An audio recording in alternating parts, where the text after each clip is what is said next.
You need to be involved with what the legislature has something to do with. So I'll ask at the very beginning, when you get called on, I'll ask you to very, very briefly identify your issue. And it needs to be kind of specific.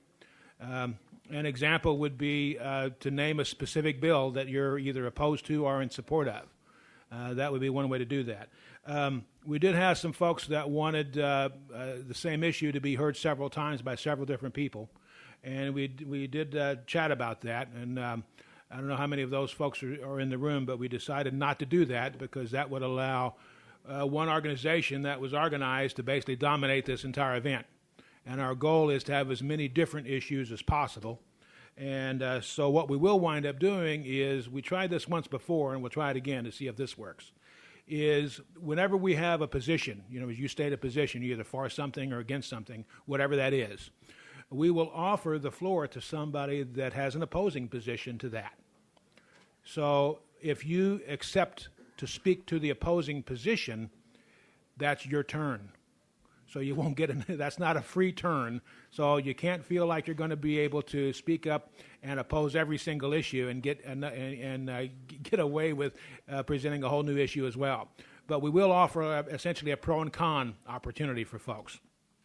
So anyway, we'll wind up doing that. Along the back of the room, we do have a sign-up sheet where you can put your email address. And if you do that, try to do that as legibly as possible. If you've been getting emails announcing this event, you don't need to sign up again. But if you've signed up before and you're not getting an email, that means that they couldn't read your address. And this is not like snail mail. You get one letter wrong and you won't get it. So if you're not getting an email and you'd like to get an email heads up about these events, sign in the back of the room. This is the last Meet the Legislators of this particular session. We don't have the date set for the 2010, but we'll be announcing those, and as soon as those get squared away completely, which will be in the fall, we will send an email out to all of those folks who did sign up. So anyway, that's a way to get aware of this. And we also have advertisements in the newspaper and whatever radio and television does for us. The other slight change we're going to make today is, instead of having a microphone going out to you, we're going to ask you to come to the microphone. People have said that when they watch this on TV, and there are some that do that, if the camera tries to pan out into the audience, it makes people dizzy, that pan. And so what we're going to try to do is to get you to come up here to my left and use the microphone up here. And then we won't have people getting dizzy when they watch this on TV. At least they won't get dizzy because of camera panning. They can still get dizzy from other things. But at any rate, when you get kind of close to your 3 minutes, if you do, I'll hold up a little sign that says 30 seconds, and that means you need to kind of wrap up. I will do the same thing with the legislators. I really love doing that with the legislators, and there's very few times I get a chance to cut them off, and one needs to savor those opportunities. We do have a special guest in the house.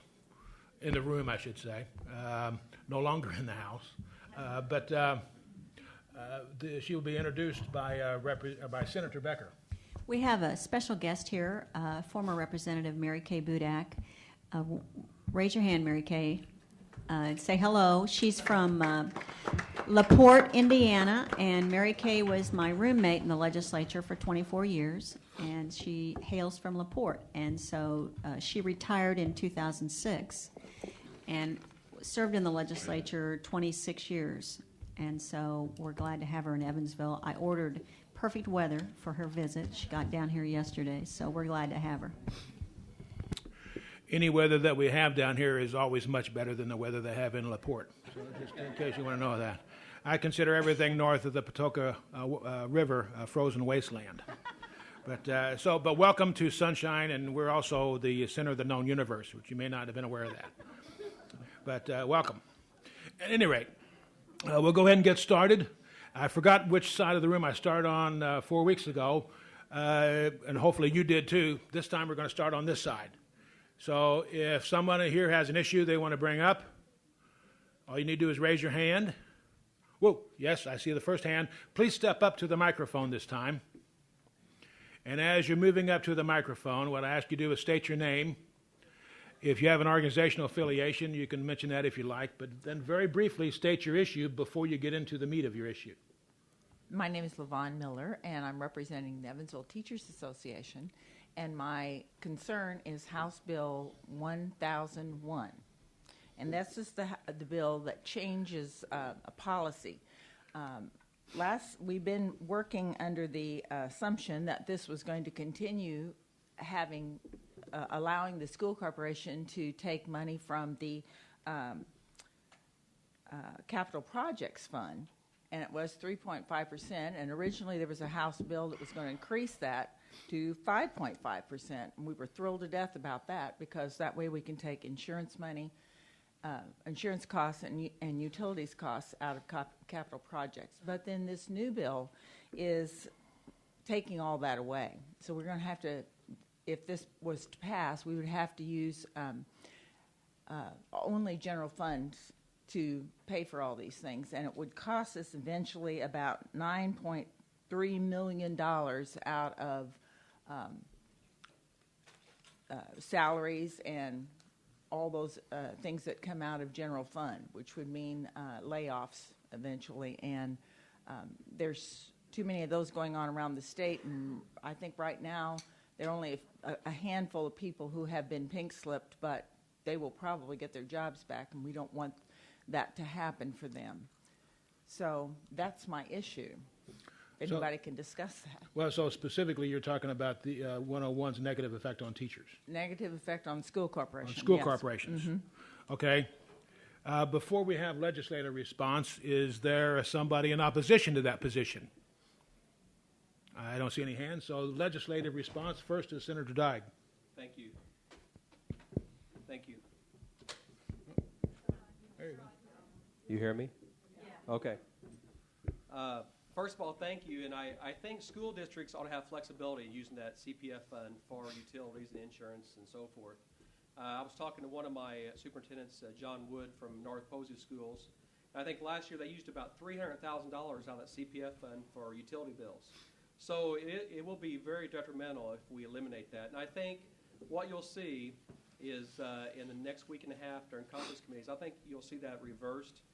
Because I've heard a lot of people saying the same thing you said about that too, because it will take money from the general fund, and that's where the teacher salaries and staff salaries come from. So we'll work very hard to get that put back in there, and hopefully we'll see what happens. Okay. Other responses? Senator Becker. And let me just explain to folks that House Bill 1001 is the Senate's version of the budget. As you may recall, the House only passed a one-year budget, and we traditionally do have a two-year budget, but the House, at the time that they passed the budget, they had no information on the federal stimulus money that was coming back to the states. And so part of the budget bill, a lot of the budget bill is now utilizing the federal stimulus money for schools. But one of the provisions, and that allows us to actually increase on a statewide basis 1.9% in the first year and 2.1% in the second year, which in these lean times, if it were not for the stimulus money, schools would be laying off teachers left and right now. So, and we didn't make the decision about the stimulus money. The stimulus money was not whether we took it or not. It came from the federal government, and our governor said he wanted it. So we are certainly using it rather than sending it to other states. But there is a provision in that bill, and that bill covers all kinds of things. It covers health care, it covers transportation, it has the major moves money for roads. But one of the provisions, and I share the concern that Senator Dyke raised, and I have brought this up with Senator Kinley, who is one of the conferees, that really needs to change.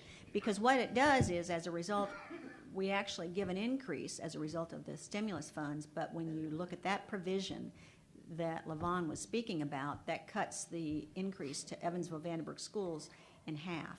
So it is a big hit. And so we have allowed schools since 2001 the option of using the capital fund projects fund for insurance and utilities. And so I think in these times we need to restore that. And I'm hopeful. There is another provision that a lot of folks may not be aware of, and that is one that deals with adult education. This bill was never heard in the Senate. There was a bill in the House, but it died in the House that dealt with adult education. And language put in the Senate, and I've also shared my concern about that provision. It takes away the ability of local schools to decide.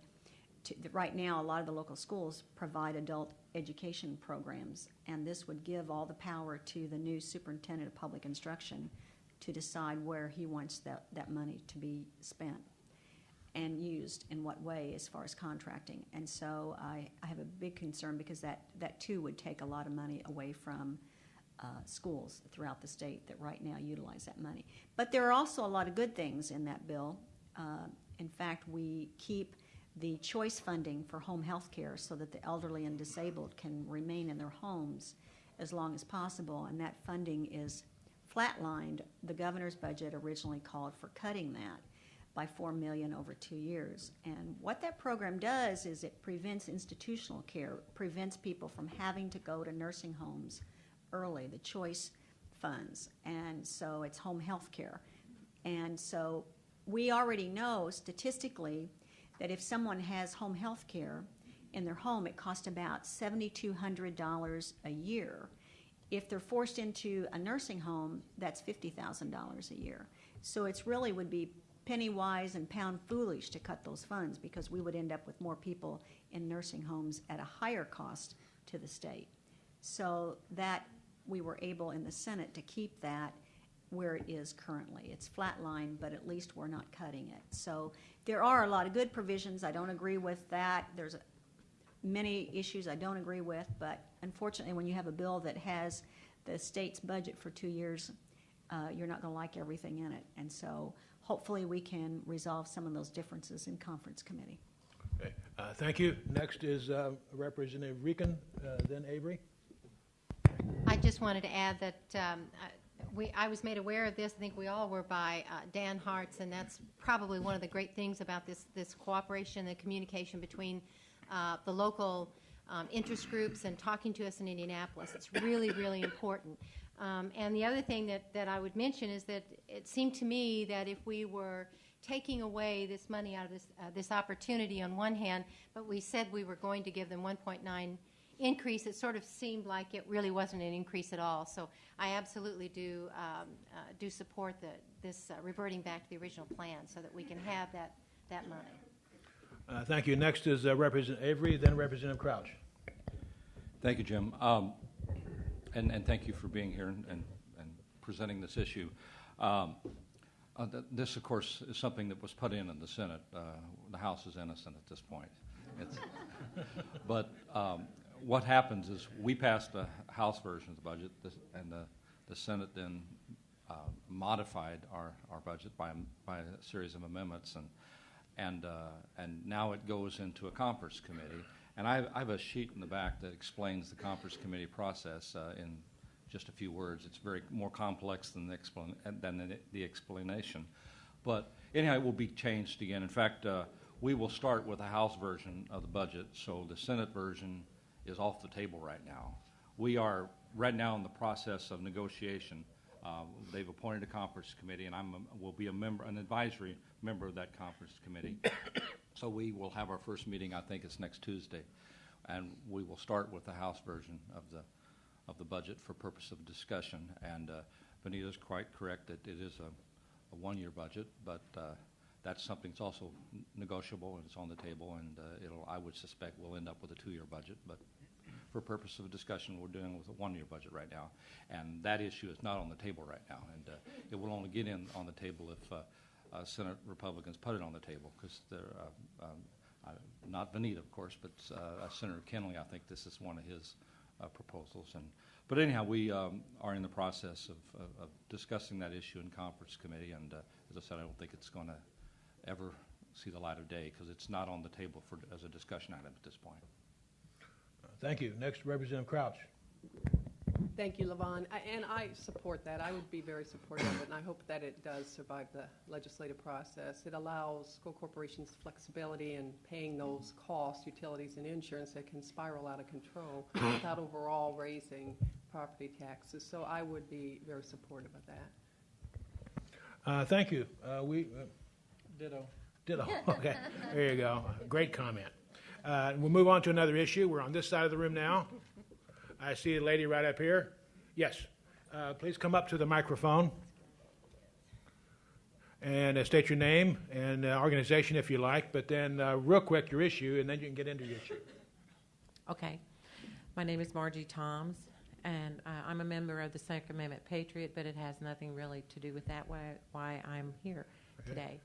I read in the paper about the abortion bill that was passed late in the evening a couple days ago. And I read about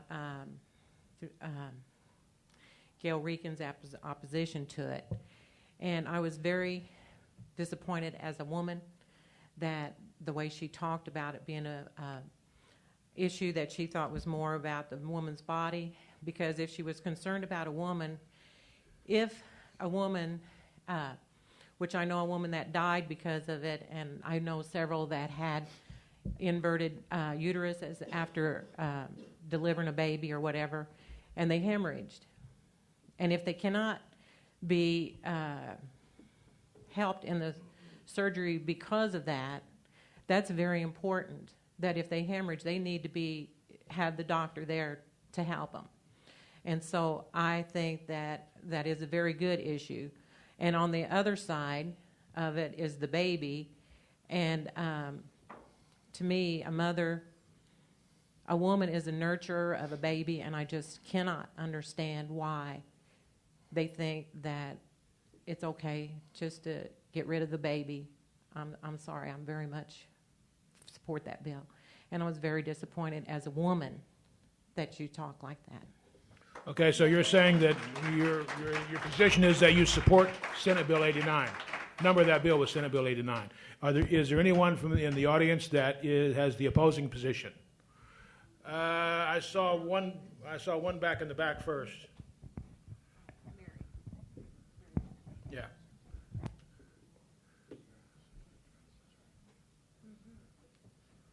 My name is Mary Bennett, and I'm not speaking on behalf of any organization, but as a woman, I would like to thank Gail Reekin for her support for women's rights. I think when we talk about abortion, I think there gets a lot of confusion about the issue, and certainly I hear someone saying that about the baby and killing babies, and I think what we have to think about is the fact that how is the best way to minimize abortions? Abortions have been done for over 2,000 years, and I don't think we're going to stop them with legislation. They were done when it was illegal. I think the thing to do is do we criminalize women by making abortions illegal and making it more difficult, or do we try and find support and social services to support women? And I think we do that better by keeping abortions safe, legal, and rare. I think we need to try and minimize them, but I don't think we do it by the legislative process, and I would certainly support and give very much thanks to Gail Reekin for thinking about women and women's rights. Thank you. Okay. We've heard both sides. We've heard both sides of the issue, and now it's time for a legislative response. I guess the first response is going to be Representative Reekin, and then Representative Van Haften. Thank you very much. It truly was an emotional time, and I don't want to say that anything that I did was easy. I do not personally believe in abortions. I do believe in women's right to choose. In this particular bill, I offered an amendment that included invasive procedures so that I did want to protect the woman's right to good care. I thought that was very important. The problem with the bill is it really didn't address easy or better access to or better information to hospitals when most of the women don't necessarily live in that county or next to it. What we really needed to do was to look at follow-up procedures and so that a woman really did receive good care. Also, there was that issue of fetal pain, and that was particularly of concern to me. And I can basically say that it's really important. In my first year, I've tried to research things as much as possible and to get good scientific information as well as trade information, whatever it is, to be able to represent logically and realistically and truthfully those issues. And that was one that gave me a lot of trouble because I couldn't find the support for it. And in fact, there is support that says from the American Journal that the growth of the cerebral cortex, and now I'm not a physician and I'm not a scientist, but it does not occur before 20 weeks. And as far as pain goes, and the abortions that are done here are done far before 20 weeks. In fact, we don't have any abortions that are registered with the State Department of Health 20 weeks and after. So I will say that I support women. What we've got to do is bolster those opportunities for women, whether it's adoption, whether it's Little Lambs program, if you're all familiar with that, helping young women to afford to care for their babies and options instead of abortions, and then also making contraceptives available to adult women. I think that's really important, so they don't have to make these awful choices. Thank you. Thank you. Next is Representative Van Haften, then Representative Crouch. Senate Bill 89 came to the committee that I chair, and that's the House Public Policy Committee. It's, as we can obviously see at this point in time just from this morning in terms of Margie's comments, Mary's comments, Gail's comments, it bordered on issues that are very emotional for everybody. But if I can, I'd like to sort of step back for a moment and just discuss what the bill was that came from the Senate and what happened to it, because there's been a lot of, I want to say, on the edges of the actual bill itself, discussions which do get into the emotional areas. And quite honestly, as indicated by Margie's comments, Gail's comments, and Mary's comments, as a man, some things that are difficult for me to sit here and say what a woman should or shouldn't do. I mean, I remember even a member of my committee, Jackie Walorski, talking about commenting as a woman in terms of what decisions she would like to make. But Senate Bill 89 was titled Admitting Privileges. And what it said was any doctor performing an abortion in the state of Indiana should have admitting privileges to a hospital in the county the abortion is performed or in an adjoining county. What admitting privileges are all hospitals basically allow doctors to admit patients to their hospitals. If I'm a general practitioner here, let's say in Mount Vernon, I may want to obtain admitting privileges with Deaconess Hospital. So if one of my patients, I want to refer one of my patients to the hospital, to Deaconess for something, or I want to make sure that's where I'm able to go visit patients at, Deaconess Hospital will have certain requirements that I must meet. Sometimes they are that I must generate a certain amount of business for Deaconess Hospital. It may also mean that I have to live within a certain distance or time of travel to Deaconess Hospital. It also means I may have to serve on certain committees at the hospital. I may have to do certain things that basically promote the mission of the hospital, promote the business of the hospital. That's what admitting privileges for a doctor are.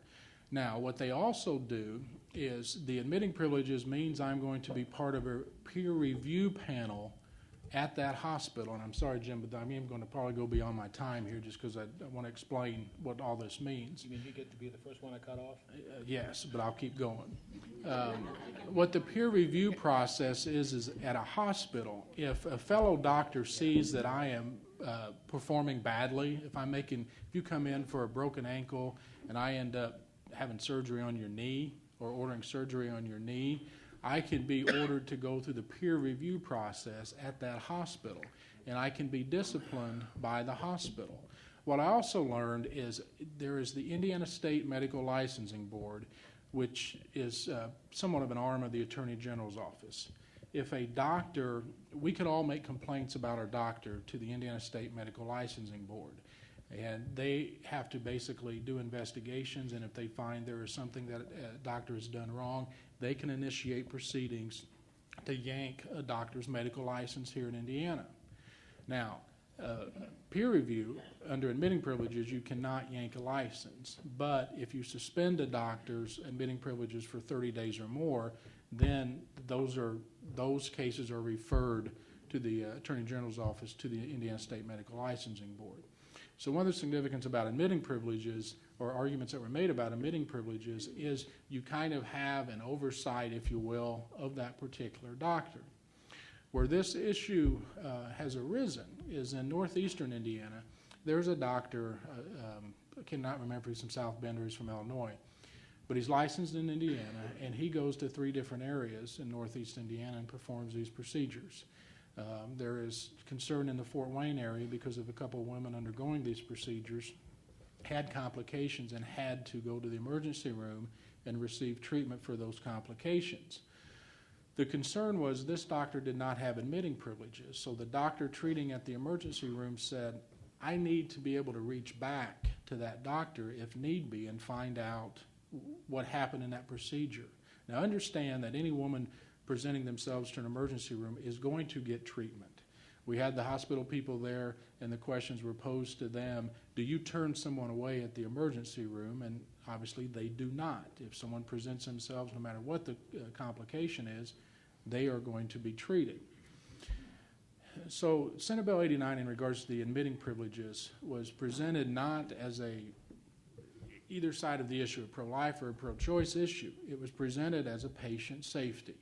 Should a patient presenting themselves to the emergency room or facing any kind of complications, should you be allowed or be able to reach back to your doctor that performed the initial procedure? That was how this bill was presented. Now, the bill, Senate Bill 89, was limited to just the procedure of abortion. So in my committee, we heard the testimony from everyone, and no one and everyone, Allen County Right to Life, Indiana Right to Life, everyone was presenting this as a patient safety issue. And that's how we approached it. There were some attempts to change the bill in committee because it was felt by some, including myself, that we weren't providing the proper information to a woman undergoing this procedure post-op. We give implied consent to a woman that wants to undergo this procedure, telling her certain things before the procedure, but after the procedure, we don't require certain information, including how to get a hold of that doctor that performs the procedure. So those changes were not successful in the committee, and the bill came to the floor of the House in its same form as it came out of the Senate. And that was, you had to have admitting privileges in the county the procedure was performed, or an adjoining county, and it was limited to the one procedure. Throughout the debate that has occurred here in Vanderburgh County, when this was passed as a local ordinance and was attempted to be passed in Allen County, which is Fort Wayne, the questions continued to arise, should we limit it to this one procedure? If I go in and, as my wife is reminding me, in for a liposuction procedure, which I probably need after putting on some pounds here lately, should that doctor that's performing that kind of have the same requirements? If I go home and 2 days later something goes bad and I have to go to the emergency room, how do we reach back to the doctor that performed that procedure? So that amendment in regards to making sure that admitting privileges applied to all surgical procedures was put into the bill by the House sponsor of the bill on second readings. And then we also had a couple of other amendments that went beyond the patient safety aspect of this bill that delved more into the emotional end, that there's obviously a lot of differences of opinion, of thoughts and views on that. And those were adopted into the bill. I guess one of my concerns, and this applies to everything on second reading, is you don't always have a full discussion or information the way you do in a committee process. In a committee process, you present something and you bring witnesses in to basically give you both sides of it. But the fact of the matter is Senate Bill 89, the admitting privileges part of it was expanded to apply to all surgical procedures. So if it should become law, if you go to your doctor to have an ACL surgery at his office, that he or she is going to have admitting privileges to a hospital in the county that is performed. So I guess what I wanted to say is kind of lay out the process of how this has happened, at least in the House, because I did have a firsthand observations of it, and it has passed. I am certain when it goes over to Senator Miller in the Senate, she will dissent to it, because also added to the bill was basically a requirement that the Healthy Indiana Plan, which provides health care, will also provide breast and cervical examinations, or pay for breast and cervical examinations of women. And there's a fiscal to that, so my guess is Senator Miller's going to have a question about that. I also believe the Indiana State Medical Association, which means the doctors, are going to object to it, because now all doctors performing surgical procedures are going to be called into this, and some doctors are going to say, I don't want to have admitting privileges to perform an ACL surgery in my office, and they will probably ask that get more debate. So I don't believe Senate Bill 89 is necessarily over with, but the aspect of the patient safety end of it, I'm sure is going to continue, and we'll end up with something addressing patient safety. And thank you for the indulgence of your time. Okay, thank you. I will wind up offering, maybe after we're done today, I'll explain to you the concept of a few extra pounds.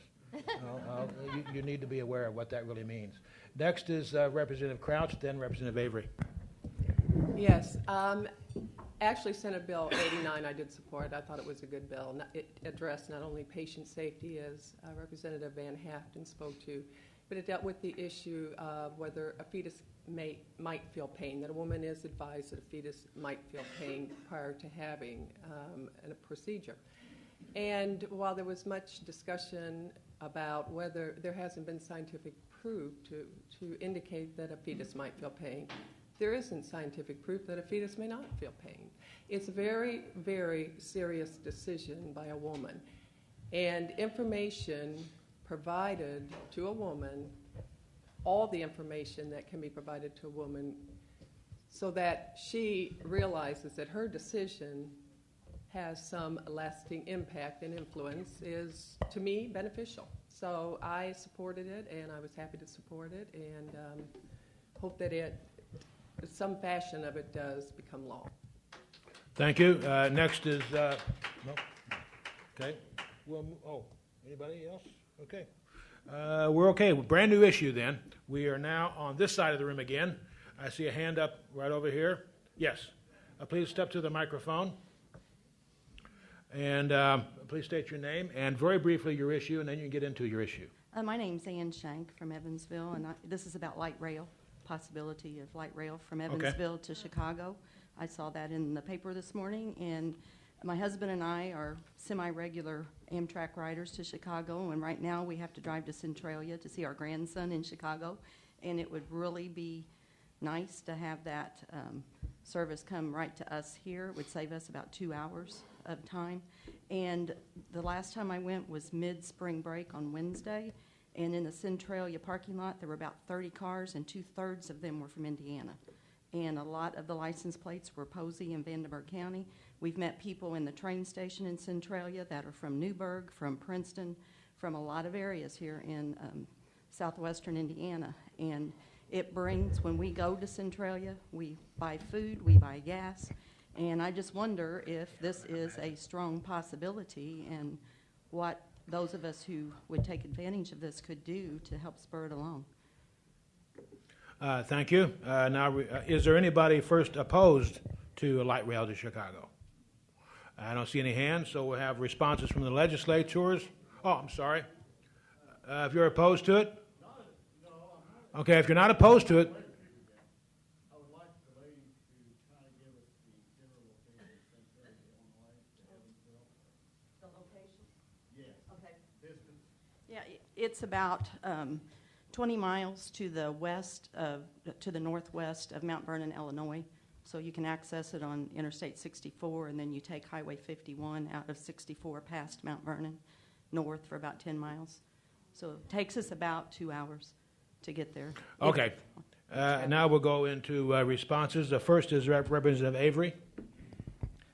Thank you very much, Ann. I'm glad to see someone is also concerned about this issue. Years ago, I was involved in an effort that was spearheaded by Judge William Miller here in Evansville to to gain rail service between Illinois and Miami, going through Evansville, of course, and along the western side of the state. And it was I was very surprised at the extent of the support. This is a railroad community. It has a history, especially the west side, of support for rail service, especially rail passenger service. And I was very impressed by the level of support in our community. And something happened with an election in 1994 when Newt Gingrich was swept in, expressed his opposition to Amtrak rail service and did all he could to cut funding for it. And the effort between, I joined an interstate compact. I also the bill to create the compact, and Frank McCloskey did it at the national level. And 4 states along the route joined that compact, 4 out of 6. And there was tremendous support, but also our big supporter in Tennessee was defeated, and the Georgia people lost interest, and so we've really the issue has kind of died. But with the new administration and the enthusiasm that's been expressed by especially Vice President Biden, who's a big supporter of Amtrak, and also President Obama and his strong support for Amtrak and rail services and mass transportation services, and the fact that they're also calling for Chicago to be a hub for that service in the Midwest, and I think it's a wonderful time to renew that effort in this community too, because it won't happen if this community does not get involved, and it also won't happen unless the states south of us get involved too, because we probably can't justify a rail service just between Chicago and Evansville. It's going to have to be extended beyond just Evansville to Nashville, to Atlanta, to Orlando, Miami, and there already exists a rail corridor, already exists a freight rail line, and it's just a matter of contracting with that owner of that rail line to provide rail passenger service and getting the locomotive, the trains along the route. I know we discussed years ago the possibility of Evansville even having an Evansville car, which the city of Evansville would purchase for that train, that track, and Terre Haute was very enthusiastic about it, and I see it as something we need to start moving on, something I'm enthusiastic about. I amended a bill last week.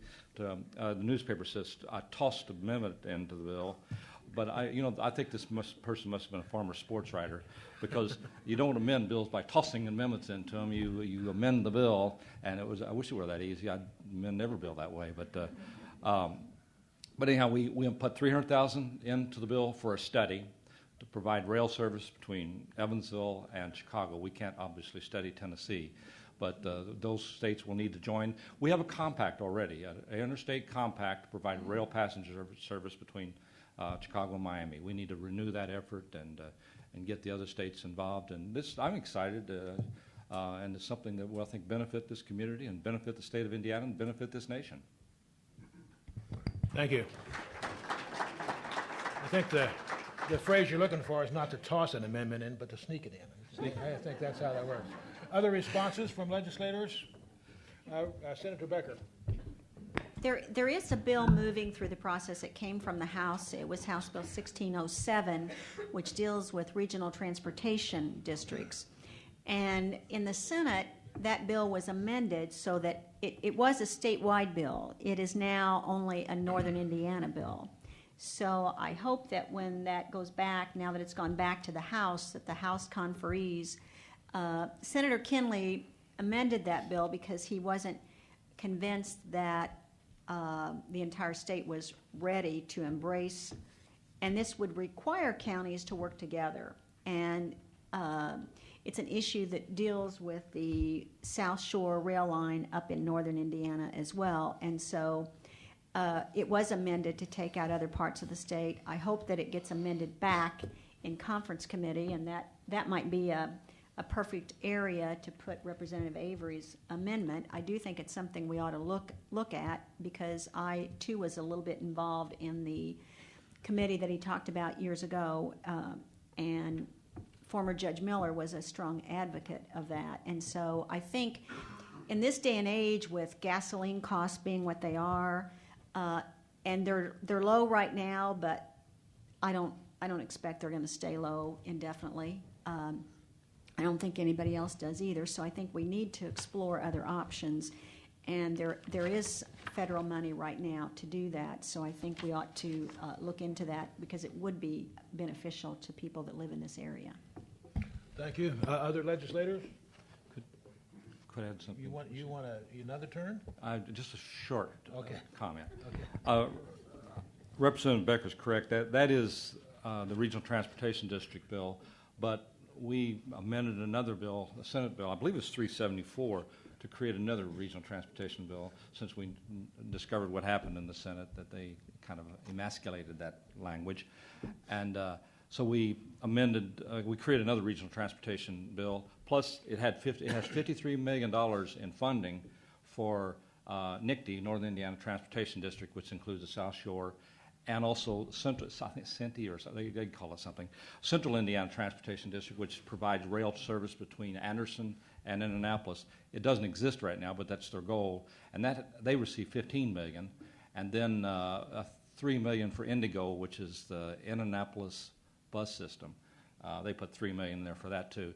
So, if they can get all $53 million, I can't understand why we can't get $300,000 and for our rail service. But anyhow, I appreciate your comments, and we have two bills now that we can toy with. Thank you. Thank you.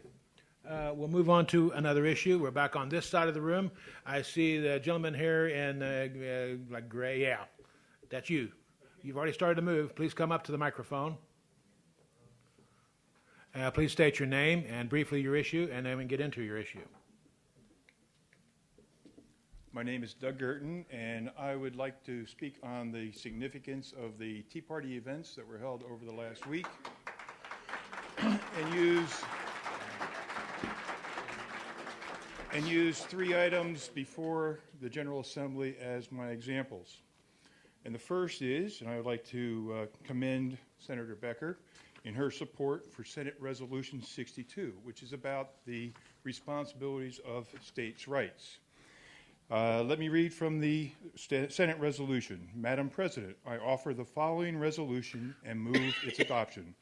A Senate resolution to encourage the Indiana congressional delegation and senators to oppose legislation that would impede states' rights.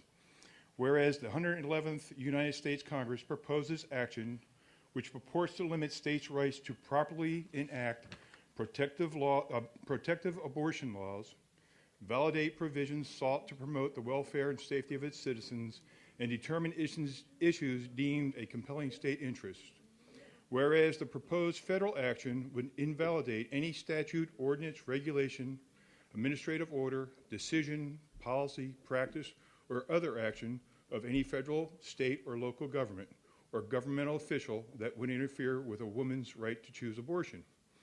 Whereas the 10th Amendment of the Constitution of the United States provides that the powers not delegated to the United States by the Constitution nor prohibited by it to the states are reserved to the states respectively or the peoples. Whereas the state of Indiana has exercised its 10th Amendment rights of the United States Constitution to regulate health care, including the matter of abortion, to promote the health and welfare of its citizens. I would ask that the House members, and I'll provide you a copy of Senate Resolution 62, issue a similar resolution, and that the Senate brings it to the floor to be voted on. You're stretching the issue. The Tea Party issue was about taxes too much. Well, we'll get there. You need to do that right now. Oh, I can. I would like to have Senator Avery, or excuse me, Representative Avery, explain why Senate Joint Resolution 1, which was a major issue in the property tax issue last year, has not come out of the House Ways and Means Committee. And thirdly, I would like to talk about those hidden taxes that were discussed 3 months ago by one of the people here, and they were talking about, and where it's asked, which taxes could be removed to make it a better business environment.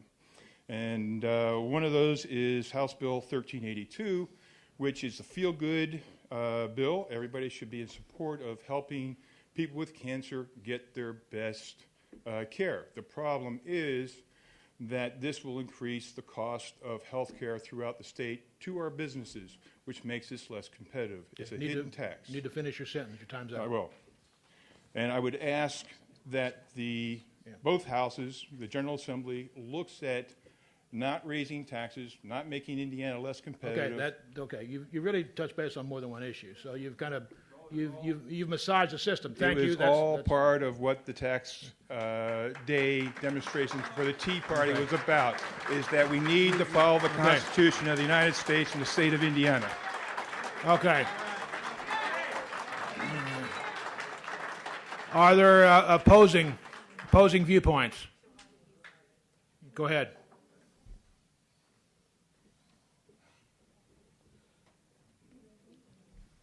I'm Patty Avery, and I'm here in my capacity as the State Lead Ambassador for the American Cancer Society Cancer Action Network. I believe the bill that was referred to is the bill that would allow clinical trials patients. Is that the bill you're referring to? No, all that bill does is it does not require insurance companies to pay for clinical trials. All it requires is for them to continue ongoing regular care. So I just wanted to correct that misrepresentation of the bill. It does not increase the cost of caring for cancer patients in any way. Thank you. What I'll need to do is, please sit down. You've used your time. Thank you. What I will need you to wind up doing is, those of you who are holding up signs, please, you can continue to hold up the sign, but move to the edge so you're not blocking anybody's view. Just move to the edge so you're not blocking a view. Yes, you in the blue shirt. Move to the side so you're not blocking a view. The people behind you, please move to the side so you're not blocking a view. Thank you. Responses from the legislators. Representative Van Haften. I guess the first thing I want to say is Wednesday at the State House, there was about 2,500 people that participated in the Tea Party there also. They were on the, always lose my direction there, with the South Lawn. Okay, I'm just going off what the paper was saying in regards to the numbers. I know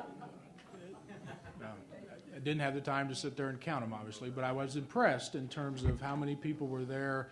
And basically, I was talking with another colleague, and a comment we both made is what a great country we live in, from the standpoint of no matter where you are on one particular issue or the other, you have the right to let your voices be heard. You have the right to hold up a sign at a meeting like this. You have the right to peacefully assemble on state property and let your thoughts be known. And I think that is something that we always have to continue as citizens of this country, make sure and do. Whether it's concerned about the way current taxes are, the way whether or not in the past we should give tax breaks to those that make millions of dollars and not tax breaks to those that make $30,000 to $40,000. We always have to let it be known where we stand on things, because no matter what side of the issue we're on, we're all in this together in terms of Americans, and that's what I think makes one of the things that makes this country great, and what makes Wednesday was so great, no matter what side you're on there. Let's talk about from the standpoint of some of the things you mentioned in regards to SJR1, the property tax caps.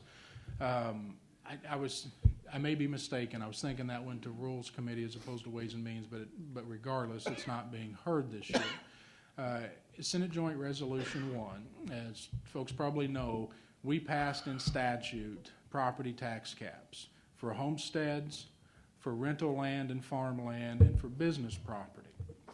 What that means is your property taxes cannot be more than on your homestead cannot be more than 1% of your assessed value.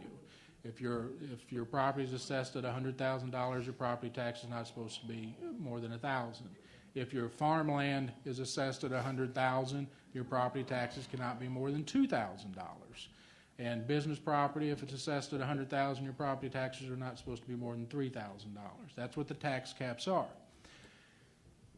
It was put into statute, but because our Constitution since 1851, our state Constitution says we must have a system of taxation which is fair and uniform. There are those that want this varying tax process They're concerned that since that is not a uniform system of taxation, that we should put into our Constitution those caps. That's what SJR 1 is. It passed last year, and I can tell you I did not vote in favor of that. We have either this session or next session in order to vote on it again before it's put on the ballot for every Hoosier to vote on whether or not it goes into the Constitution. So, no, it was not heard this year. That does not mean that idea in terms of voting on it, put it in the Constitution, is dead. That can be done again next year, and I'm sure the pressure is going to continue upon that being heard next year. I will tell you this in regards to my concerns about that is I believe that property tax caps are not a uniform system of taxation. I have never had the question answered. Why 1, 2, 3? Why not 2 for everything? Why not 1.5 for everything? No one has ever come out and explained to me how anyone came up with 1, 2, and 3. So that's an answer that I think the governor and those promoting this need to provide of where this number came from. My second objection is this. When this first came out last year, we basically asked those that can put this information together, right now, if we had a 1, 2, 3 cap in place, how many homesteads are going to benefit from that? Meaning how many homesteads currently, if they're $100,000, are paying more than $1,000 in property taxes? And the number was very low. Then the question is asked, tell me how many rental properties, how many businesses are paying more than the 2 and 3%? And the number was higher than the homesteads. So what that was telling me was the property tax caps, if put into place, are going to benefit rental properties and business properties, meaning they're not going to have to pay as much property taxes as they have been paying in the past because of the assessment. Well, you take that, you put those caps into place, that means there's less revenue coming back to local government in terms of what property taxes go for. So you've got one of two things that happen. You basically cut out all the spending from that money, which may be a good thing. The other thing you have is some of those things, that revenue may be spent on things that all of us want to see done. So if that happens, if you're not making these two classes pay that, then where's it going to end up being pushed on? All those homesteads that are not being bumped up against that cap, suddenly I'm concerned that you're going to start seeing the homesteads that are below that 1% start moving up towards that 1% and paying more. Those are my concerns about it. I wish the sales tax had not been increased as a means of trying to basically buy off on all this. But until someone can explain to me how 1, 2, 3 applies and why that's the best route to take and why we should go in and basically say something that in 1851 when we made this Constitution was good enough to be done and we've been trying to do it forever, why we as legislators can't do something statutorily to get that job done as opposed to trying to put artificial numbers in the Constitution. Thank you. Thank you. Next was Senator Guide, then Representative Crowd. Thank you. First of all, Representative Van Haffey did a very good job explaining that, and I agree with him 100% on all that. Also, the resolution that you mentioned already passed the Senate floor. It already passed that, and I did vote in favor of that. Now, I have a few problems with this. We're asking for sovereignty for the states. But I saw the governor from Texas the other day, wanting sovereignty for the states, but also took $17 million from the federal government. If you're saying the federal government shouldn't tell you what to do, why is he taking the money from them? And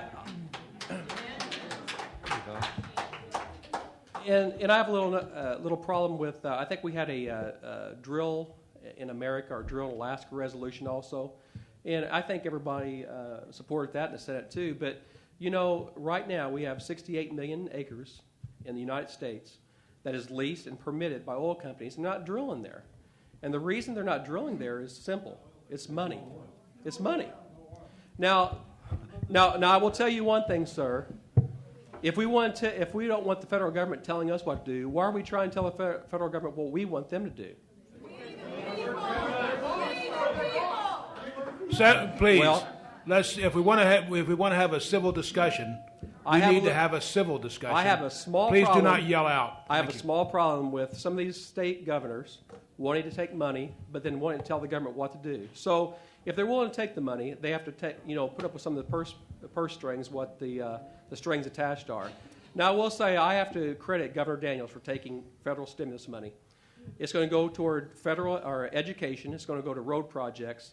And I really credit him for doing that because he didn't have to do that. But I think we have that mixed in with some of the budget plans right now. Now, do I agree with how some of the money is being spent? No, I don't.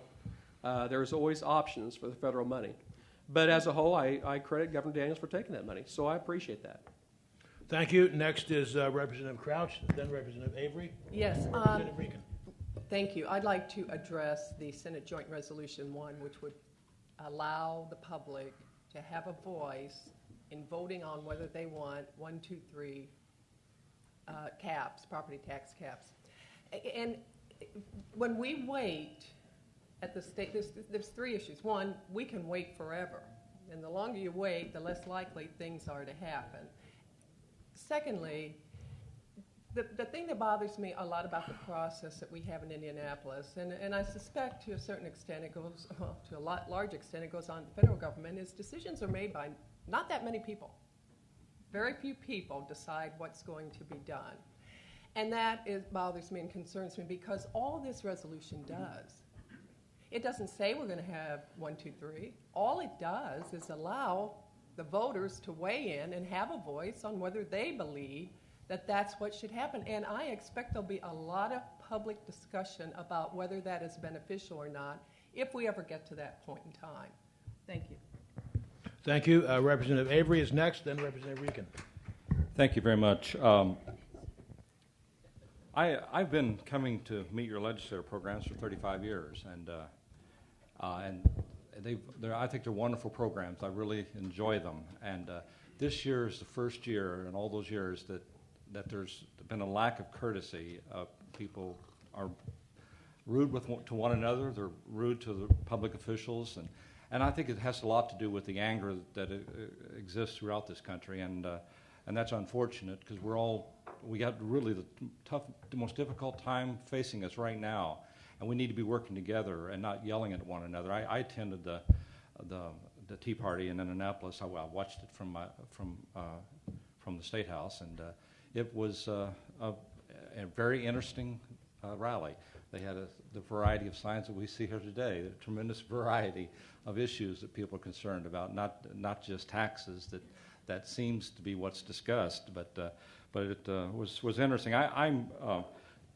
Regarding the Senate Joint Resolution 1, which is the constitutional amendment, like Trent, I agreed with everything Trent said. I opposed it also because I cannot believe the people of the state of Indiana want us to vote for a constitutional amendment that's unfair. We right now have a constitution that requires fairness in taxation, but it doesn't always take place, of course. But this constitutional amendment places in the Constitution an unfair system of taxation where homeowners pay 1% cap. If you're a farmer, you pay on your farm you pay a 2% cap. If it's personal property on the farm, you pay a 3% cap. If you have an insurance agency that worth the same amount, they pay a 3% cap. Multifamily units pay a 2% cap. What is fair about that system? And also, what is fair in a system that says, except in Lake County and St. Joe County, it doesn't apply to you? What is fair about that? And that same constitutional amendment exempts 2 counties and from the Constitution. And I find that to be incredible that we would pass a constitutional amendment like that.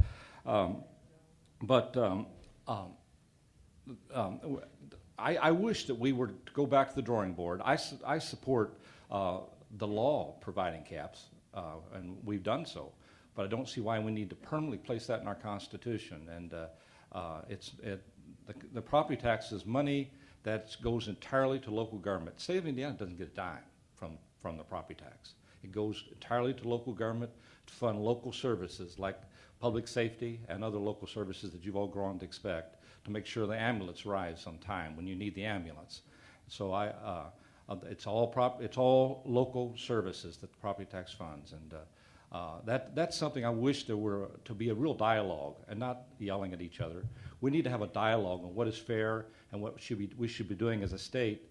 And also, I think the state of Indiana needs to get out of the business of telling local government how they run their business, and that we should let local government make those decisions. And when we tell you that you're capped and you can't provide more than a certain amount of money to provide certain important services, then that's not a role the state of Indiana should be playing. But anyhow, we could chat a long time about this, but this and the other two item points. But it's all fun for me. I enjoy it, the discussion, and but I wish we were to talk a little bit more rather than yell at each other. Thank you. Thank you. Next is Representative Rican, then Senator Becker. And those are all very good comments. And I would just add that we have this 1 year where we do have, although not the 1, 2, 3, we do have some, the 1.5, 2.5, is it, and 3. 1.5, 2.5, 3. We do have some benchmarks that we can look at and see what is happening in our state with those kinds of caps, and give us more information when we do come to a vote. And I think we will very much come to a vote next year, which will leave us time to get to the referendum. I also say that the League of Women Voters, I think, will probably take a major role. I hope they do in getting that information and those forums that we can all talk about this as Dennis reflects on a very local level. Thank you, Senator Becker. Several issues have been brought up, and I did want to first address Senate Resolution 62, which Doug talked about, and we did hear that in Commerce Committee, and it passed out unanimously.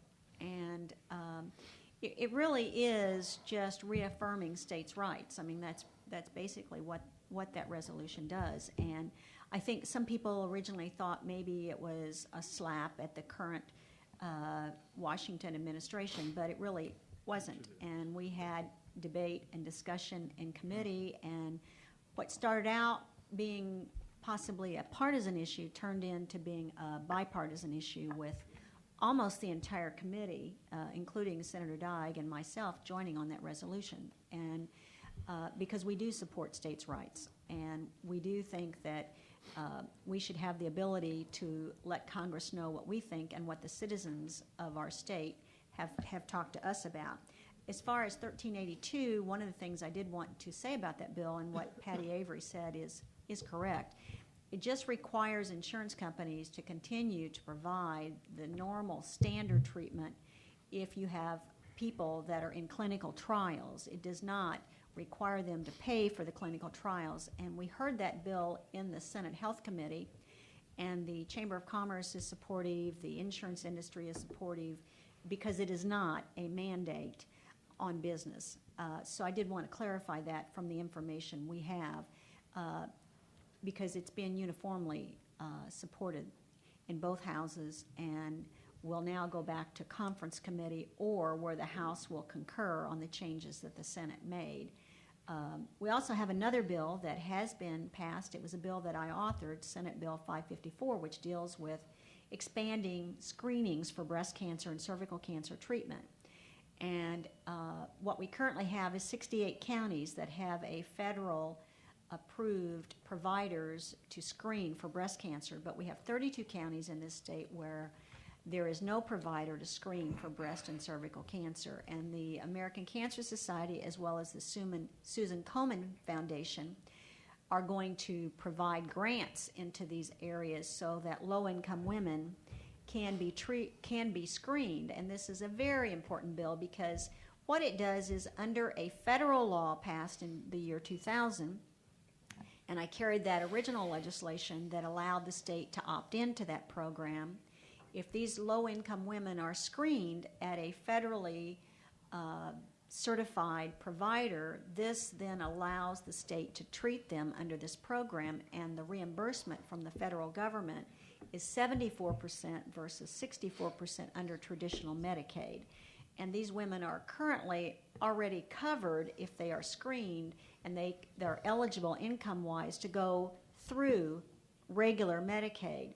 But if we screen them and then they're eligible through this federal program, the state gets more reimbursement. It actually costs the state less money. So that has passed both houses, has gone to the lieutenant governor, and will now go to the governor to ask for his signature on that piece of legislation. It wasn't a controversial bill at all, except that we had to debate the State Board of Health over the fiscal that they put on the bill, which was not accurate. And Legislative Services is the nonpartisan, unbiased agency that works for both sides of the aisle as well as the state as a whole. And so their fiscal note was much different. And so actually it would save the state money as far as treatment cost for women. So I'm hopeful that we can see that through to the end. But I did want to make that comment. And also on SJR 7, SJR 1, that passed the Senate again this year, and I support it both times. Because I think if you don't like the 1, 2, or 3, we ought to have that debated, and the public should decide that issue as to whether or not we want to change the policy of the state or not. And so if we pass that again next year, then it will go to the voters, and these debates and discussions we're having here about it can be held throughout the state. Thank you. Move on to a new issue. We're back on this side of the room. See the lady's hand in green. Please step up to the microphone and state your name and very briefly a new issue, and then you can get into your issue. I'm Martha Stott, just a citizen, and I was wondering about the stimulus money that we will be receiving from the federal government. How much of what you are working with now using the stimulus money will be entitlement programs, and after the stimulus money goes away, that the people of Indiana are going to have to keep funding? Okay, thank you. Response, is there anybody opposed to that? I don't see any hands. We have Senator Dye. Thank you for the question. In House Bill 1001, the Senate Republican version of that bill right now uses about $516 million for K through 12 education. And it also takes, that bill also takes out the school funding formula and just uses Title I free and reduced lunch as a funding mechanism for schools right now. So, and unfortunately, it takes all the other funding mechanisms out, or the formulas for those schools, and just uses those two criteria.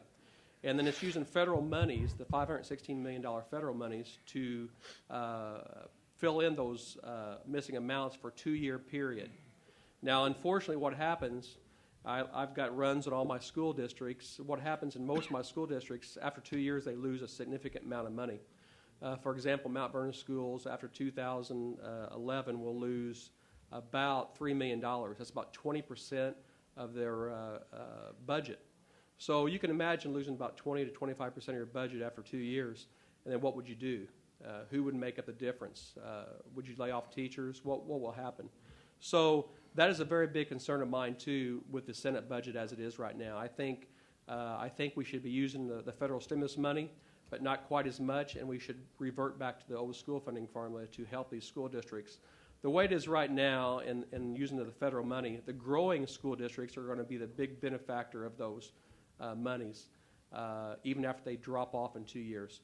So what's going to happen is the Carmel, the Hamilton County schools are going to get a significant increase after 2 years. Schools in Posey County will lose quite a bit in 2 years. Evansville's about flatlined after the 2-year federal stimulus money drops off there. So I have some concerns about the federal money. That kind of gives you an overview of what's happening with it right now in the Senate budget, and there's a long way to go in the next week and a half on this budget to see what we're going to be doing with this. Thank you. Other responses? I saw Representative Crouch, then Representative Avery. Thank you, Martha. The governor has indicated that any stimulus money that he accepts on the behalf of Indiana be directed towards programs that will not grow entitlement and grow the budget, and that we won't have to worry about in 2 years when the money disappears about continuing to use taxpayers' money and possibly raise taxes in order to fund what's been that deficit that's been created. And quite honestly, I support him on that. I think that while things are bad, no one knows where we are in that whole economic, at least I don't, I suspect no one else here knows, where we are in that whole economic downturn. And the fear is if we start to dip into reserves, if we start growing government, expecting to have to then turn around and raise taxes to continue to fund those programs, in 2 years, if we're worse off, we're really going to be in very, very bad shape. So I support the governor in his position, and I expect that that'll be a lot of the dialogue over this next week and a half is how much and where it goes. Thank you. Thank you. Next is Representative Avery, then Representative Rican. Thank you, Jim. We obviously have a major disagreement in the legislature right now with the stimulus money and how we use that stimulus money. According to the Senate summary of appropriations, they're spending $823 million of federal stimulus money in order to meet the needs of the state of Indiana, and I don't disagree with that. The governor is saying not to spend it for general fund requirements, things that will be built into the budget because it, as he says, you drop off of a cliff in 2 years as we have to come up with. As we have to come up with money at that time from the state's coffers, but in the state and the House, in our version of the budget, we spent some of the surplus. We still, I think we have a surplus of 1.4 billion, and we spent that down to slightly under 1 billion. So we used that, but we didn't, as Vanita said a while ago, we didn't have the slightest idea at that point as to, because that was early in the legislative process, as to how much stimulus money would be available. I think we've all been surprised as to the level of the stimulus money that's come from the federal government. But I don't disagree to a large extent with what the Senate did, except I am quite concerned about the level of money for stimulus going into the K through 12 budget, because at the end of this budget cycle we will have a tremendous difficulty coming up with money from the state's coffers to fund these programs. But we, in the House version of the budget, we did put stimulus money for Medicaid. It's, if you got it's an entitlement program, and whatever Medicaid spends, the state of Indiana has to pay the bill. So it doesn't really matter if it comes from stimulus money or if it comes from the general fund. It's money that's in our coffers to provide services. So we did use the stimulus money for Medicaid, and I think we're going to use stimulus money for unemployment insurance to some extent too.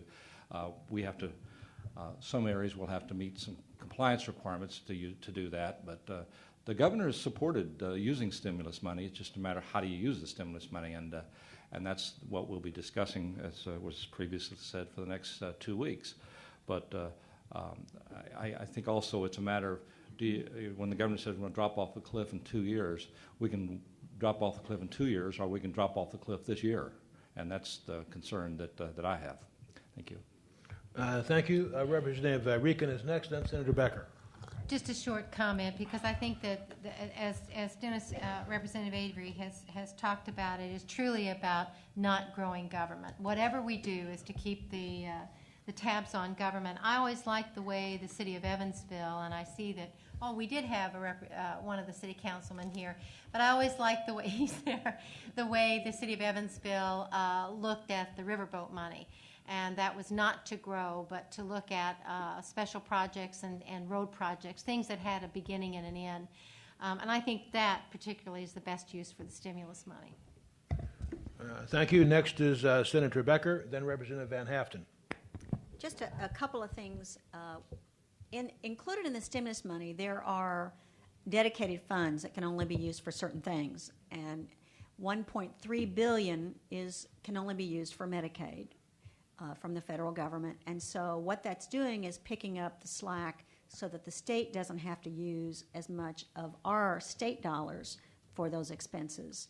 And in addition, there is over $516 million that has to go to education.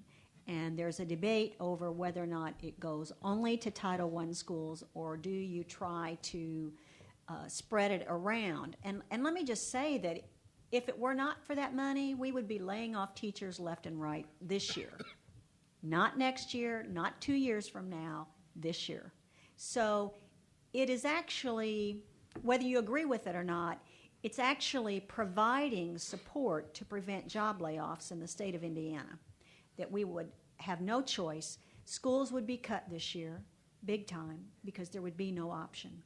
And so it is being used to shore up and to provide jobs for people in this state who otherwise would be losing their job, not next year, today. And so, and I will also tell you that, as Representative Avery indicated, at the end of this 2 years, with the projections we currently have, Indiana will still have a surplus of $1.4 billion.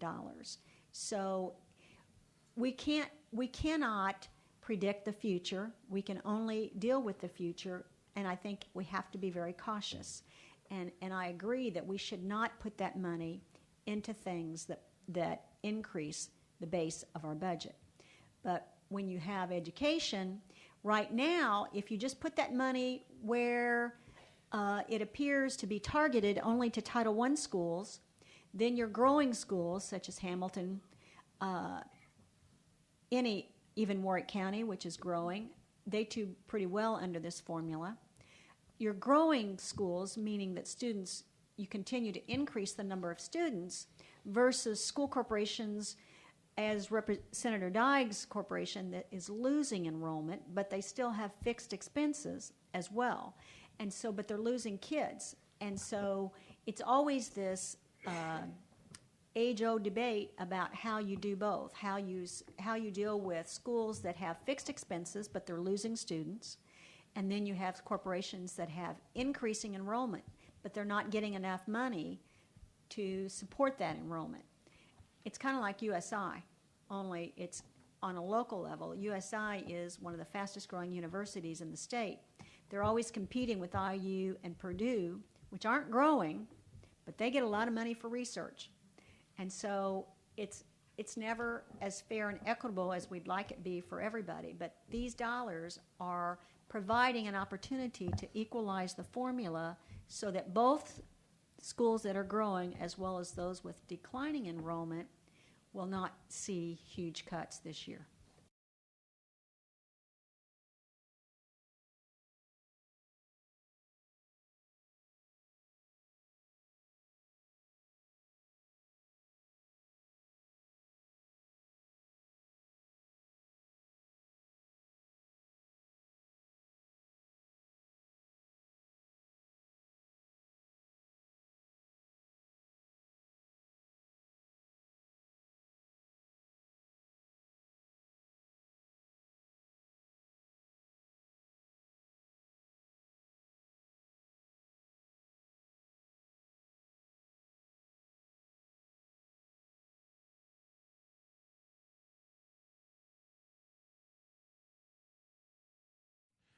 The other things, and one of the things, entitlement programs, I've never really been sure how that's defined. Is Social Security entitlement or farm subsidies entitlement programs? I've never been real sure about what all are and are not entitlement programs. But I know there are some directions in regards to helping out Medicaid, which has long been a difficult thing to fund, not only for Indiana, but a number of states. I remember, 4 years ago, it was amazing at these particular meetings how many families we had come in here, and how many, what I would say, young battlers in terms of developmentally disabled kids in wheelchairs and other things that just basically have more challenges in life than the rest of us by no fault of their own, and how their benefits, if you will, how their ability that all of us as a community trying to help them along were being cut. If that's an entitlement program, I hope the stimulus money goes to that. But there are a number of things that we just need to pay attention, not prop the budget up with stimulus money, make sure that what we have to pay for as a government we're paying for, and that we put that money to use so that we don't go deeper in a hole, but rather we start climbing out where we are right now because of many years of problems we've encountered in this country. Thank you. We'll move on to a brand new issue. We're back to this side of the room again. I see someone in the back, second row from the back, it looks like. Yes. Please step up. Please step up to the microphone and state your name, then very briefly your issue, and then you can get into your issue.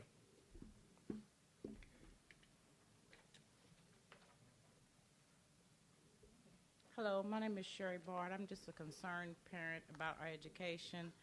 I'm also a student at ITT, and we're here with our class with Mr. Nick Herman. And my question is that I read an article in the newspaper about the No Child Left Behind Act, where some schools did not make that criteria. I would like to know the legislators' view on this issue and how can we fix it, or give me some time, because I heard Ms. Becker address about the education, where the money goes, but how do we fix this? Because some schools make it and some schools don't when it comes to the criteria. Okay, so your issue is you're supporting No Child Left Behind. Well, I'm not saying I'm supporting, I'm just more or less kind of like, their views on it, because some schools make that criteria and some don't. Because when I had an issue with my child, it was like I asked for them to stay behind, and that principal at that school said that I had to pass them anyway, and I didn't like that. And I would just like to know y'all view Okay, about so it. you're just looking for their position. Yeah, so and it's where they difficult to fit say. in. The opposing position to that is if you do not want to hear the legislators respond. Yeah, true. I just So like to hear their view. that's the opposing position. Yeah, I just like to hear their view. Yeah. Okay, we've got you then. Responses from legislators. Representative Van Haften be first. I think my response is coupled with the Senate resolution that was mentioned before. Get the federal government out of our state education. Get rid of No Child Left Behind. I mean, ever since that program was implemented, all I have heard from teachers and school administrators is, we're not teaching kids the way we have normally taught kids. We are sitting here looking to Washington, D.C. in terms of them setting these standards for us and telling us how we have to meet them, and if we don't meet them, we're going to take away more of your resources. So that's productive. If I want you to farm the back 40, I'm going to take away your tractor. That doesn't work. So I be quite honest with you. Over the course of the past 8 years, I wish there was more people being vocal about the federal government being in state education. That was an important issue that we wouldn't have been facing a lot of problems if we would have been more vocal, all of us, on that. So I think that's the first thing. I think first thing, let the communities go back to teaching the kids in terms of not changing every 2 years whether we give I-STEP in the spring or the fall. That's something I continually hear from teachers, is we're teaching towards the test. I can tell you this, I was never a good standardized test taker. I didn't get into the law school of my choice because I did lousy on the LSAT. And it wasn't but I ended up graduating from a good law school with honors. So it wasn't because I was not bright enough. It's just that I am not good at sitting down, filling in those 4 ovals. So I think the answer is let the states educate their kids. I think we have a strong educational system in Indiana. Let me go back to our state constitution. In 1851, those guys that wrote our state constitution said there would be a free education provided to every kid that showed up at the schoolhouse doors. Not many states' constitutions did that. And I think they were looking to the future to educating our kids. And I think that's what we have to do. In terms of the yearly progress reports, I think that is somewhat reflective on how we're spending our resources, and also in terms of how the resources of schools are being misdirected, keeping an eye towards Washington, D.C., and keeping an eye towards the classroom. So that's what I would do. Thank you. Representative Rican is next. A couple of additions, because I wholeheartedly agree with what Representative Van Haften was saying. In addition to the concern about testing, it's the number of tests the kids get. I just read a study that was done on one of the school corporations, and it was days when they added up the hours. In the 3rd grade, it was all the way, it was all the way to the 5th grade that it was really noticeable. It was days that they were spending on tests, on graduated tests and benchmarks of tests they had already given. And it just doesn't make any sense to me at all. I would also say I thought there was a question or a comment about college funding. And I know that we have more young students who are asking for state assistance, and that we do have a budget issue there, that we need to increase the dollars because more students are requesting that money. I did visit the University of Evansville, and I was surprised that 25% of their students are receiving state assistance, and we need to make sure that our students are able to stay in college. Thank you. Next is Senator Becker, then Representative Avery. I think the No Child Left Behind is a federal statute, and so Indiana has no choice at this present time but to comply. That piece of legislation, though, is up for renewal this year. So I would encourage you, each and every one of you, as well as us, if we have concerns about that, we need to share those with our congressmen and with our U.S. senators, Lugar and Bayh and Congressman Ellsworth, so that they know how we feel. I think that education should be a state's right, and that we should be providing education for our students. One of the things about the No Child Left Behind, why schools can't continue to increase their annual rate of improvement, is because we require, after so many years, that every single student has to be 100%. Do you really think that's possible? It's not possible whatsoever, and that includes all special education students. It's totally unrealistic. It was unrealistic when they did it. I had concerns about it then, but unfortunately, that was not something that we have, as a state legislature, have any control over whatsoever. And the other thing I had a problem with was they put mandates on us, and they don't provide the funding. And if they're going to put a mandate, and I feel the same way about state government, if state government's going to put a mandate on local government, they need to fund it. Otherwise, we shouldn't be doing it. And I don't think the federal government should be doing it either unless they're going to provide the funding. But the state has no choice. We have to comply. And so this is your opportunity this year, right now, to contact your federal legislators on this issue. And I would encourage you to do so, because I asked the Evansville-Vandenberg School Corporation, and I see Greg Richmond back here, and I'm going to ask Greg to get me from Warwick County, and I'll contact Brad Schneider as well, the number of days that's actually used for testing in a school year. I just got the data from Evansville. It's alarming. I mean, I'm not sure, so I really don't like to quote statistics until I've actually gone through them, but I think it's over 60 days a year. 60 days a year in the Evansville-Vandenberg School Corporation that's used for testing. It's just totally unrealistic, and I could be wrong about that total, so don't hold me to that until I have a chance to really, but I know just from her comments when I ran into her at the Arts Festival downtown 2 weeks ago, Susan McDowell, who heads up testing for the Evansville-Vandenberg School Corporation, and I asked her to send me the data on it, and I just got it like Wednesday of this week, and I haven't really had a chance to digest it, but it's alarming, and she'll tell you it's alarming. So, and to think that every child is going to achieve 100%, it's never happened. It's not going to happen today. It's not going to happen next year. We want our educational system to be accountable, and we already provide that accountability. In fact, we started that under Bob Orr back when he was governor, and so with the I-STEP testing. So now you have the federal requirements that go way beyond that.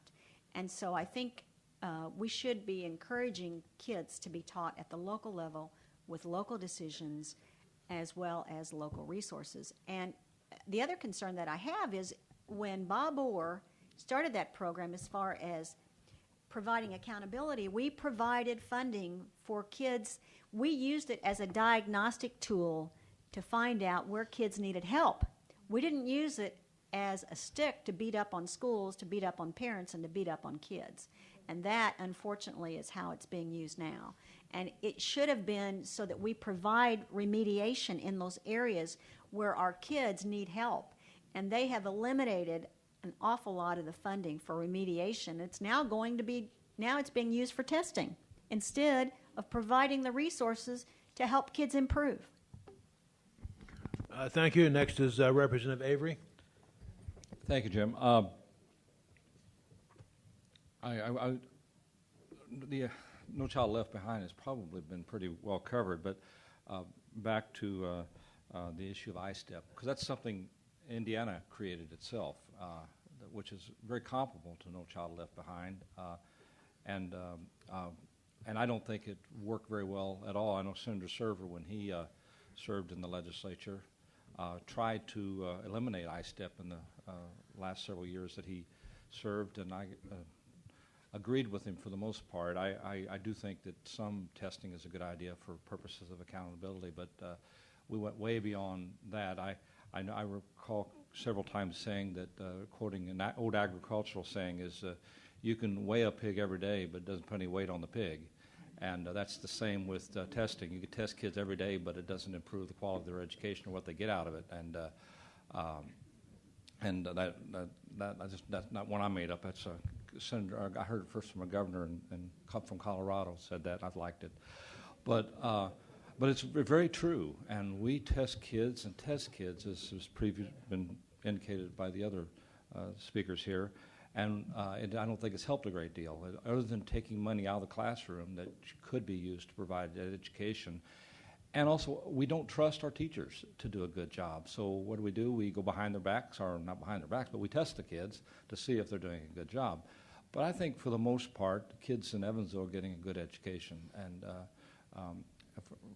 throughout our system, I think sometimes kids, if they want to, they can probably get ignored and get left out. But for the most part, there are opportunities available for kids that want to do well, and there are opportunities available for kids that are challenged, that have difficulties, that need special education that didn't exist when I was young.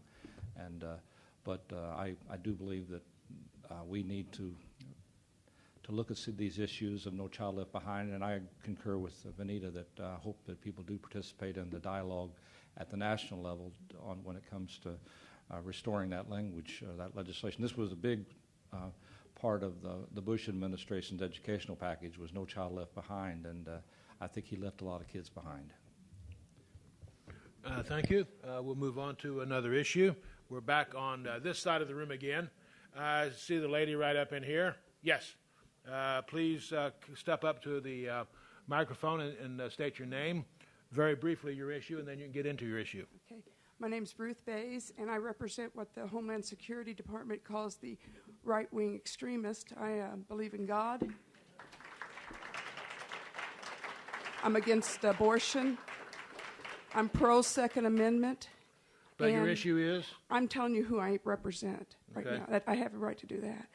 And also, I'm pro-military. But what I really want to talk about is money. The stimulus and all that. Wait a minute, excuse me. You talk about the Medicaid. You mentioned it several times. The former Congressman Hostetler once told me within the last few years that Indiana is the fourth largest growing state of illegal immigrants. Now, I want to know, how much money are we spending on these illegal immigrants if we're the fourth largest growing state, which amazed me. But are we spending money on Medicaid for them? Are we doing free lunches or anything? I know that's federal, because I'm a teacher also. But just how much money do we spend from our state budget, and could that be spent on us, the citizens? And also, can we just stop spending money on stuff? Give us the bridges, give us the roads. But do we need baseball parks? Do we need a fish farm? Things like that? That should be up to the individual who has the know-how, the courage, and the entrepreneur spirit, which is American. They should be out there getting their own things done. Let our local areas give us the parks, the stadiums, and things like that, and we would like a stadium referendum. Okay, your issue is that you're opposed to spending money on illegal immigrants. Is there anybody in favor of that issue, of the opposing point of view? Seeing no hands, I will entertain Representative Crouch first. Yes, the numbers I have seen is there's about 110,000 illegal immigrants in the state of Indiana, and that costs about $259 million a year from the state of Indiana taxpayers. And there have been numerous attempts to try to address that situation since I've been there at the state level, but those bills never get anywhere. They may get through both houses and die in conference committee, or they may not get out of a committee. Quite honestly, I think we all agree it's a federal issue, and it should be addressed at the federal level.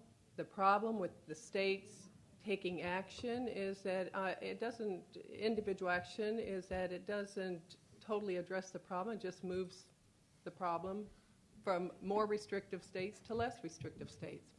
But it is a serious problem, and it impacts us economically, and I quite honestly have supported every attempt to address it at the state level, because if the federal government is not going to do anything, then we need to at least do something at least that within what we can do. So hopefully, I don't think we get an opportunity to vote on that again this year. So we'll see. I don't know. Other responses? Representative Van Haften first, then Representative Avery. I guess I've not seen the report in regards to the numbers of what we're spending it on, so I'm not what we're spending in regards to those not legally in the country. I do know at the state end, as Suzanne was mentioning, there are certain things the federal government can do. There are certain things the state government can do. At the state government level, we have tried to take the approach of looking at businesses in regards to making sure those individuals they are employing are legally in this country. Those efforts have been thwarted from a number of different angles. Not sure in terms of how much further we can go beyond that, other than tying in with some law enforcement abilities, allowing local law enforcement officers some of the same powers, or being able to work with federal agencies. I do know, going back in time, one of the most difficult things I ever encountered with INS was getting the federal authorities that have the ability to basically get their hands on someone here in the country illegally and then basically sending them back to where they came. Never really worked very well. Obviously, a Indiana State police officer can't deport, somebody illegally in this country. It takes another agency. So Representative Crouch is right. We're going to need some help from the feds, and I think we will continue to look at ideas in regards to what the state can do towards state business licenses to make sure those being employed are here legally, but we will continue to get the resistance from Chamber of Commerce's and other groups in regards to those type of efforts. And Jim, if I can just add, I'm not necessarily just running away from anything, but I do have to be in the metropolis of Griffin, Indiana, here at 12:15. So I will be slipping out of here soon. This is the last one. I want to tell you, there's nothing, believe it or not, that I enjoy more than coming over here for these Meet Your Legislators, because they are very informative and I enjoy them. So I appreciate you coming out, not only today, but in some of the sessions in the past. As always, as with anyone, don't hesitate to get in touch with us. We have phone numbers at the State House. We have email addresses at the State House. And always, if you see us on the street, always be willing to listen to your concerns. Thanks. Okay. Thank you for being here. And obviously, we want to thank all of the legislators for being here, because if we didn't have the legislators here, the Meet Your Legislators session would be kind of boring. But so we appreciate all the legislators being here. And next is Representative Avery, then Senator Becker. Well, I agree that this is a federal issue, but the state of Indiana does have a role to play, and we have several laws that do speak to these issues already. But at the national level, it's become such a hot-button issue as the level of dialogue gets louder and louder, that they've been unable to deal with this issue, and our population of people that are not necessarily from this country continues to grow. And so it's important, I think, that the federal government does address this issue. And I'm encouraged that the Obama administration has indicated a willingness to look at this issue. And the state can have a role, but as Suzanne said, we need to do something. But by doing something doesn't mean do anything. And I think that's what we've looked at in the past, just do anything. Sometimes it's irresponsible. Sometimes it violates people's civil liberties. And sometimes it serves as a hardship on legitimate businesses. And so I think that we do need to look at this issue, and I hope that we are able to address it as within the limited role that the state of Indiana has. But I do encourage the federal government and our federal congressmen and federal senators to take this as a serious issue. Thank you. Next is Senator Becker, then Representative Regan.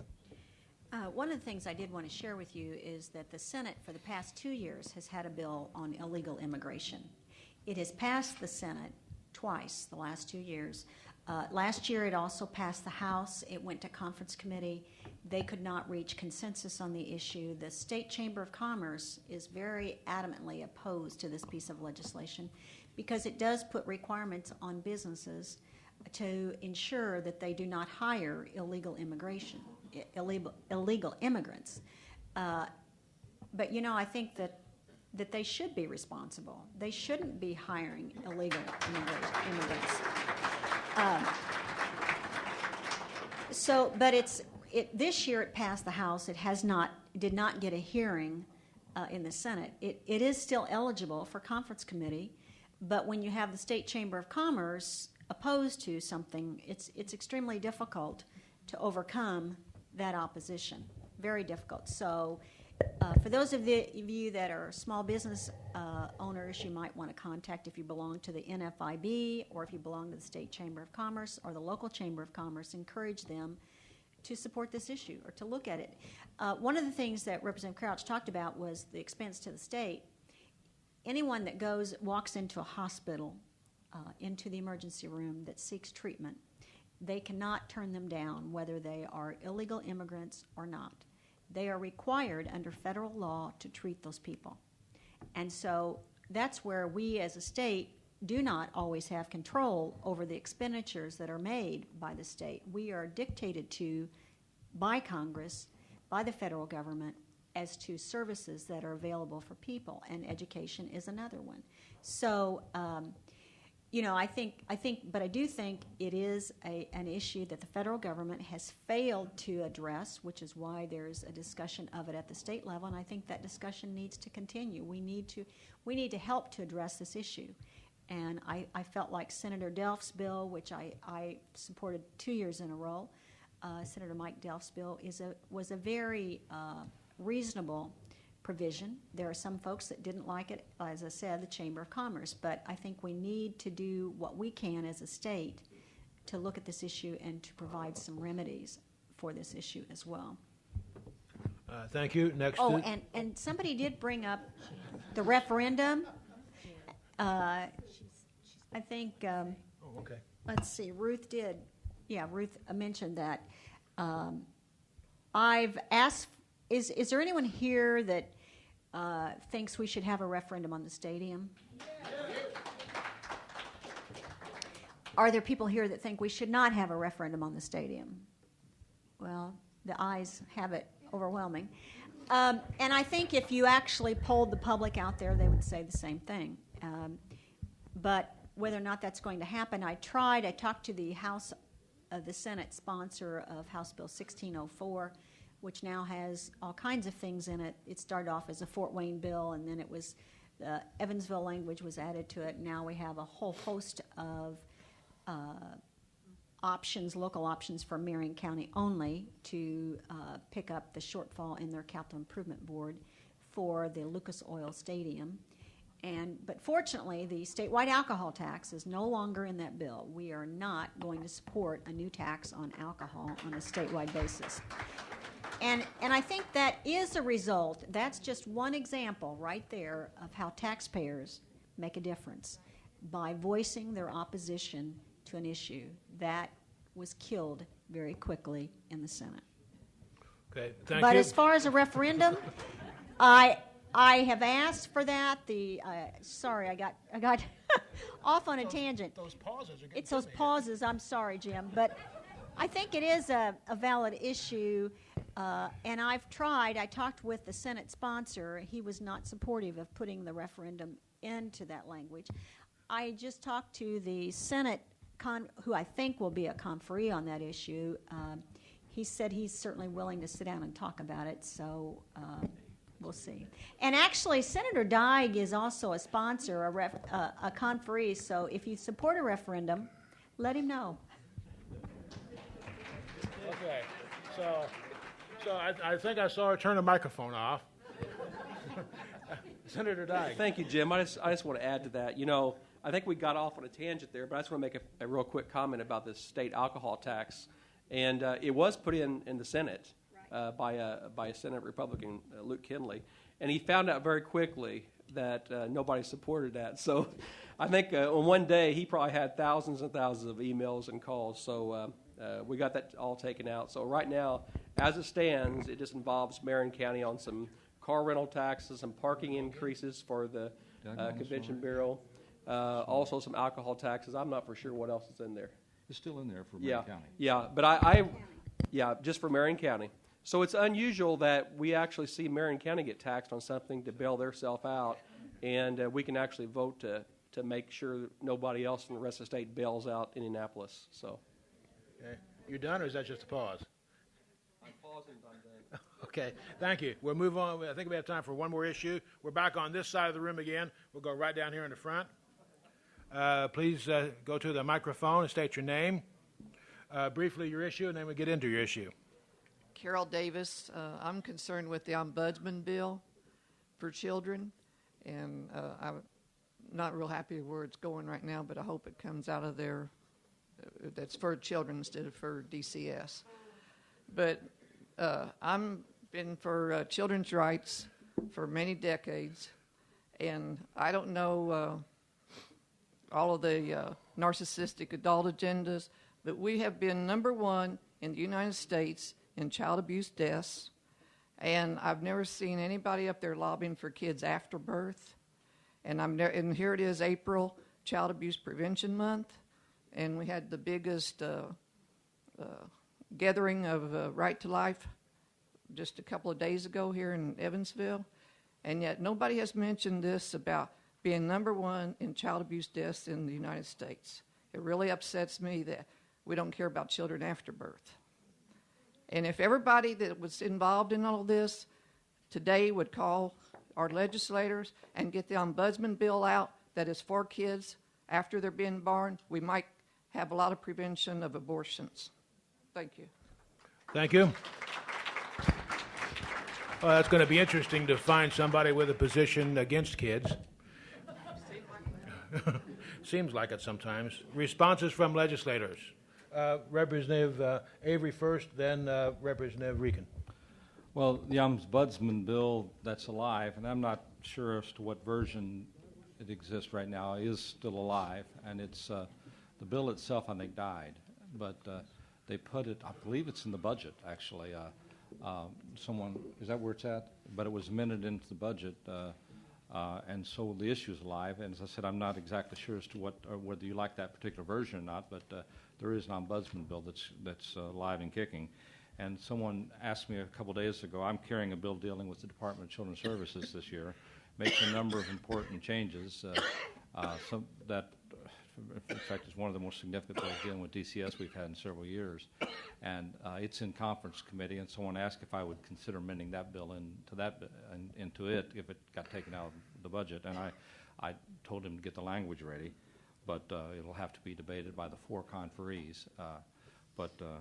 Anyhow, the issue is continuing to receive a lot of dialogue, and there are a lot of people lobbying for children in Annapolis. There are a number of children's advocacy organizations that work very hard for children's issues, and there are a number of legislators that work very hard for children's issues. And we've seen tremendous improvement over the years in Indiana's laws, and we'll continue to see improvement in laws dealing with child abuse and advocacy for children and victims of domestic violence or victims of child abuse. But we're all working on the issue, and as I said, we're seeing tremendous improvement, and we'll continue to see improvement in Indiana laws. Thank you, Representative Rican. Then Representative Kraut. Yes, and the ombudsman whole program is extremely important, and I hope that we can get it to a point where it is more divorced from the department and that influence than it might be right now. And I think that's one of the issues, is to make it separate so it truly is, and that they can have a conversation with the parents and the department and really resolve some conflicts. I am pleased that House Bill 1175, which is a victims' rights bill, looks like it might become law. I was really pleased to sponsor this. It actually will increase the rights for victims of child abuse and victims of sex offense in particular, and that is going to allow the when a defense attorney wants to have an interview with a young person under 16 who is an alleged victim of sex abuse, that defense attorney will need to speak with the prosecutor. There have been situations before where young people have been interviewed and it has not been with the knowledge of the prosecutor, and by law this will be important to make sure that that prosecutor can be there if needs to be there, and there will be some parameters set on these interviews, and that will assure that we'll get the best information. Because I think one of the things that we can do in terms of child abuse and sexual abuse in itself is make sure that when those situations arise that people are being prosecuted. Thank you. Thank you. Representative Crouch is next, then Senator Becker. Yes, Carol, you spoke to me about this way back when I was a brand new legislator, and that's why, one of the reasons why this fall I asked if I could go on the bill as a co-sponsor in the House. And the other reason is because as a legislator I get calls from people whose children have been taken out of their homes, or foster parents who have foster children who question what DCS, the Decisions Department of Child Services, is making. And as a legislator, when you call that department, you're told, well, there's more to it than they're saying, but it's all confidential. And it doesn't give you a real comfortable feeling that someone isn't watching, the department that is making these far-reaching decisions. So that is why I appreciate you advocating that. I think it's important. I hope that it comes out of session this year, but if not, we will continue to work on that. The other, Representative Avery mentioned that he is a sponsor of the Department of Child Services bill, the big bill. And in that, his language has been amended. And in fact, it was amended, Representative Avery amended it on Ways and Means to actually halt the rollout on FSSA, continuing to modernize in counties until they fix the problems that are occurring in the counties that's already rolled out. And so I am an advisor on that bill, and I hope that we can see that language survive conference committee so that there will be some accountability for the administration on this issue. Thank you. The next is Senator. I just wanted to comment that I don't believe it's to halt the modernization, it's to halt the privatization of FSSA. Okay, yeah, there's a difference. Next is Senator Becker, then Senator Dyed. I would encourage Representative Avery as a conferee on that bill to not only is Representative Crouch's language in there regarding the privatization, and let me just explain, because a lot of people, if you don't have elderly people that live in a nursing home, or you don't know anybody that lives in a nursing home, if you don't know people that have children that are on Hoosier Healthwise, that are low-income programs to provide health care for children, if you care about that issue right now, unfortunately, the state system is a mess. And that's what they're both talking about, and Representative Crouch had language that would have said to the state, you can't roll this out into other counties. Right now it's in 59 counties in the state, and there are problems in every single one of those counties, and it's atrocious. People currently have to try to use an internet or a telephone line, and if you don't have a phone, and if you're elderly and you're disabled and you don't have a computer, or you don't know how to use a computer, and many elderly disabled people cannot, then you're just out of luck. And so we're trying to get the support of the administration. They're not supportive of her piece of legislation, even though overwhelmingly our two hospitals, all of our United Way agencies are very supportive. So I hope that Representative Avery will work hard to keep that language, as well as Representative Crawford's language is in that bill, which also requires some improvements and documented improvements that will help people in these areas. So because nursing homes right now are losing millions of dollars in funds that they are owed by the state, when people have to be certified, if you are elderly, if you're an Alzheimer's patient and you live in a nursing home and all your assets are now gone that you've spent down, and if it's your grandmother or your mother and they're there, you have to, that patient is supposed to somehow be able to navigate the system. Can you imagine that? Is that even feasible? No. And so I think we need to address this issue. I think we do finally have the governor's attention on this. They let a $1.1 billion 10-year contract to IBM and ACS to change the system. And they're still paying those people, and the system is much worse than it ever was when we had caseworkers in Vanderbilt County locally. And they will admit that.